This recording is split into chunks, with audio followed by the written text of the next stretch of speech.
What's going on, folks? This is Acid Root. So I'm going to review Rick Ross's 2008 album, his second album, Trilla. Now, this is a spin on Michael Jackson's Thriller, basically one of the highest selling albums of all time. Michael Jackson had an album called Thriller. He was originally in 2007 going to call this project Triller, but he decided to call it Trilla instead. So it's less visible that it's a pun on Thriller, but still, basically, that's the origins of Trilla, as far as if you're wondering about that. So Rick Ross dropped his first album in 2006 called Port of Miami, and it was pretty large. He was kind of like a more Southern Fried and Floridian version of Young Jeezy back in those days, with songs like Hustlin' and that type stuff. But he was going to put this album out in 2007. He dropped like a couple promotional singles that didn't make the album, but there was a song called Speedin' from 2007, but things happened. Maybe Pimp C's death had to do with it, that type stuff, but it wound up getting delayed until early 2008, and it went through some changes and became Trilla and stuff. But this is a pretty solid album. This record is definitely going to get a high score. Like, I feel like Rick Ross's records, for the most part, don't have as high of emphasis. I mean, Rick Ross has always been able to nail like hit singles, but I just feel like the production and the kind of amalgamation of what he did, the guests on here, the song topics, like so many different things, just the style and emphasis for how he put these records together was just so much more fluent and just good. I feel like this definitely outstrips Port of Miami, minus the fact that like minus the fact that Hustlin' is still pretty much a definitive Rick Ross song. I feel like The Boss, which was the lead single for this album, is still pretty damn good. It comes close, even if Hustlin's more definitive. I still feel like The Boss is pretty outstanding.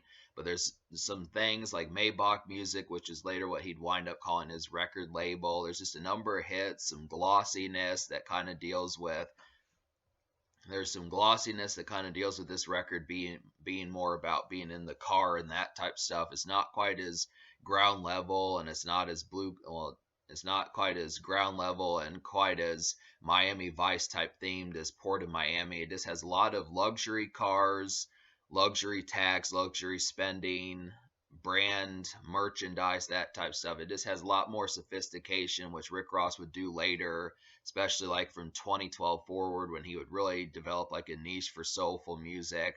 But this eventually tries to do that, but it does have some ground level stuff. It's more developed than Port of Miami, not quite as rags to riches, but it does have like some stuff. But we'll get into that as that kind of goes. There's a lot to talk about. So like there were three singles off this project, and all three of them did pretty excellent. Actually, there were four singles, but Wikipedia doesn't list the fourth single. I'll talk about that as we get to it.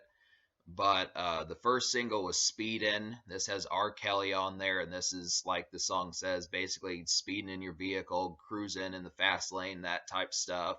HOV lane, some of that type stuff. It just would have to say, like, the concept behind it is this record came out in 2007, and like like there weren't records like this back in 2007. I really feel like for the most part this is not necessarily a club record as much as it is just kind of a more flashy and kind of like Miami Vice styled song, if Miami Vice was kind of in the 2000s, just that kind of speeding in your vehicle, kind of more going through traffic, weaving through traffic type stuff, just in terms of just flashiness. I mean, that's the main thing about this song, is it can be played in the club, but I definitely see it as like a flashy kind of song that just deals with more of like the fast life. And it's just good that Rick Ross had a song designated to that, because Jeezy not as much had songs in that, caliber.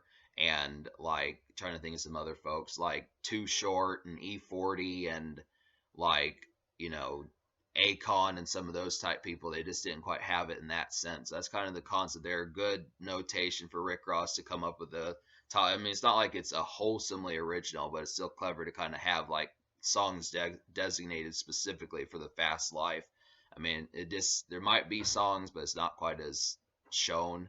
So the second single was The Boss, and this is like one of Rick Ross's highest charting singles even today. besides like maybe that purple Lamborghini song he did. But I don't know if that charted that high. It charted pretty well. I don't remember how high that charted. But The Boss with T-Pain, T-Pain was on a particular high back in 2008. Has a really great hook from him on here, and this is just another vehicle song, another swag kind of song, and just the emphasis behind it. This is Rick Ross that he needed to make way more singles like this. I mean, this is 2000s rap in its prime, just the kind of concept where this is kind of back when folks were making songs with hook artists like all the time, like Akon, T-Pain, R. Kelly, Trey Songz, some of those type people. It just happened. And but Rick Ross just handled the song. I mean, really, you wouldn't even notice that it was a T-Pain song if you just started hearing the song with Rick Ross on there. It just is kind of like he just nailed the song. He talks about one of his like it idioms, which is being the boss. That's kind of a signature thing about Rick Ross, at least it was back in the day. It's talking about being the boss. This is where he started signifying that. So it kind of has that concept. It's an easy single, easy approachable. If you like Rick Ross, this is probably an easy song to like by him. So that's kind of the thing there. The third single, and this is the most popular song from Trilla on Spotify, at least. It wasn't the highest charting Rick Ross song, but it's the most popular on Spotify, and it's Here I Am with Avery Storm and Nelly. So it's kind of interesting seeing Nelly way out in 2008 just because he wasn't doing as well as he was in the early 2000s. So this is a good song to get Nelly on. Avery Storm really knocked out the hook. I was surprised at him getting such a hit single. I remember visiting Avery Storm's I remember visiting Avery Storm's MySpace back in 2008, and on his MySpace, he was advertising getting ready to put out an album, and it was like in the summer of 2008, and he was really advertising the music video for this song. So it really helped Avery Storm out quite a bit, and Avery Storm is basically like a Nelly kind of homie. He was affiliated with Nelly quite a bit in like the mid 2000s. He was on like Nelly's sweatsuit and that type stuff. So he was a Nelly affiliate. So Rick Ross just scooped up both of them and did a good job with that. Pretty mellow song. This would have to say, like, it's not so much a club song as much as it is kind of like a touch base with your girlfriend kind of song, kind of more in a dramatic sense. Those type songs that Biggie would do with like One More Chance. Not quite as emphatic a beat as One More Chance remixed by Biggie, but it's pretty dramatic just for what it is compared to like the late 2000s when most people weren't doing that. So I give Rick Ross credit for kind of coming up with that emphasized "Here I am, haven't seen you in a while" type vibe in that. This kind of "I'm the boss" that type stuff. So that Rick Ross and Nelly and Avery Storm did a good job with that. And then the fourth single, which Wikipedia doesn't list, which Rick Ross did make a music video, it just didn't wind up charting that high, so I guess it didn't get the attention. Is "This Is the Life" with Trey Songz. And this is a pretty good song. I mean, the Trey Songz hook does pretty decent job. Not as good as he does on like Ludacris's Sex Room and some other songs like Say Ah and some of that type stuff, but it is pretty stellar. I mean, I definitely give this is just a full blown party song. This, middle of the night, 10 o'clock, 11 o'clock at night, bottles being popped, seeing people shaking hands, smoking a little bit, that type stuff, just easy going. I mean, the thing about Rick Ross is he's not really trying to be in like jerseys and tall tees as much as he's trying to be in like more sophisticated like Coogee and like more sophisticated, like maybe expensive FUBU and that type stuff clothing, just that sort of more designer wear where it's not just, like I said, tall tees and jerseys this time around. So I just feel like if you notice about This Is the Life, it's a party song, but it's not quite as low key as something like Laffy Taffy or like, Usher's Yeah or something like that. It has more gloss to it, and that's definitely. But that's 4 for 4 for the singles. All four of them all four of them do outstanding. So there's plenty to talk about on here. Like Maybach music is a great. Like I'll just talk about the three car songs. So besides the Boss and Speedin', which are easy kind of cruising in your car all day kind of car life kind of songs, I feel like Maybach music, Billionaire, and Luxury Tax are all more of that sophistication, which is 2000 sophistication. So these were kind of state of the art for more of like a flossing and kind of more suave kind of mindset back in 2008 and stuff. Rick Ross wasn't really doing this in 2006, and other rappers weren't as much either. It was just kind of, I just like the gloss and the kind of more suited up. I mean, him and Jay-Z, Rick Ross and Jay-Z really started doing this. Jay-Z kind of did this more on American Gangster from 2007. So they both kind of suited up a little bit more, and it was interesting kind of get some of these. They're not, like I said, they're not as ground level, not quite as strip club and that type stuff, but they're still good songs in that sense. I really like the kind of bellish kind of sophistication of Maybach music and Billionaire and Luxury Tax. They all sound similar. It's real kick ass in those. If you're looking for more ground level kind of club type music, there is Rep in My City with Triple C's and Briscoe. I feel like that's a good example. Like Triple C's is Rick Ross's old group. Gunplay, I've reviewed some of his music. He's pretty kick ass on there. So Rep in My City is pretty decent standard club bop. Another club bop that's kind of more ground level is Money Make Me Come. This is an excellent one. Really kind of just the chick in the song just tells you straight up that she's looking for someone who's rich and money makes her come and that type stuff. But it is a pretty solid club song as far as trying to do that. And then All I Have in This World, which is also called Japanese Denim. This is a pretty great song. I mean, this is easy kind of going, just cruising fast club type bop in there. You can't listen to the song on Spotify, but I definitely recommend that you buy the album to listen to this song because it is pretty solid. Manny Fresh really tore apart the beat. I mean, it's hardcore rap, maybe not quite as like immediate as like Money Make Me Come or The Boss or Here I Am, but it does have some swag to it and definitely kind of finesse to it, I definitely would have to say. So it's pretty good club bop in a sense. It's just more hardcore rap.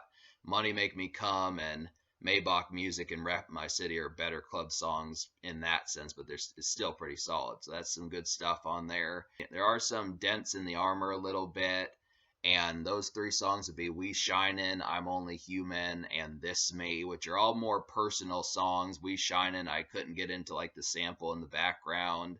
I'm Only Human wasn't that relatable. It's just kind of trying to be like this, like endearing kind of song, which was strange for Rick Ross for the most part because he usually flosses mostly, but it is kind of a more humility song by Rick Ross if you're looking for that. And then This Me was kind of the same way. It just was more fast life, but just kind of in more of like an album cut sense. So I didn't see too many times where I would listen to that. But for the most part, this record is all the way through. So I'll go ahead and list like the 12 songs out of 15 because there is an extra song called Riding Through the Ghetto if you get the iTunes version.